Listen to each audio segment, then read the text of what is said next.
ये कथा है महाभारत के समय की। हस्तिनापुर के राजमहल में दासी की संतान विदुर का जन्म हुआ। राजमहल में जन्मा लेकिन राजकुमार नहीं कहलाया। सब उन्हें दासी पुत्र कहते थे। बचपन से ही उनके साथ भेदभाव हुआ। जहां बाकी राजकुमार हथियारों की शिक्षा लेते थे, वहीं विदुर ने धैर्य, नीति और धर्म सीखा। समय बीता और वही दासी पुत्र विदुर हस्तिनापुर का सबसे बुद्धिमान पुरुष बन गया। राजा नहीं बना लेकिन महामंत्री बना। विदुर कभी अधर्म के सामने नहीं झुके। सभा में दुर्योधन की आंखों में आंख डालकर सच बोलते थे। एक दिन विदुर ने कहा, जो राजा अधर्म करता है वो अपने ही वंश का नाश करता है। ये बात दुर्योधन को चुभ गई।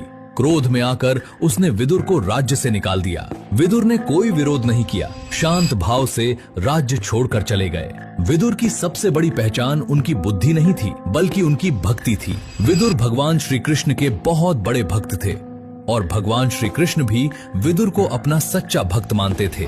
महाभारत युद्ध से पहले श्री कृष्ण शांति दूत बनकर हस्तिनापुर आए। दुर्योधन ने उन्हें भव्य भोज का निमंत्रण दिया, लेकिन श्री कृष्ण ने कहा, जहां प्रेम नहीं वहां मेरा भोजन नहीं। और वे सीधे विदुर के घर चले गए, जहां न कोई महल था न राजसी व्यंजन, बस सच्ची भक्ति थी। उस समय विदुर घर पर नहीं थे। विदुरानी घबरा गईं। सामने स्वयं भगवान खड़े थे और घर बहुत साधारण।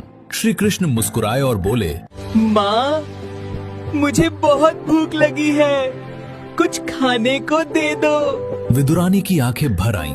उन्होंने कहा, प्रभु, घर में कुछ खास नहीं है, बस केले हैं। कृष्ण हंसकर बोले, माँ, केला ही बहुत है, वही खिला दो।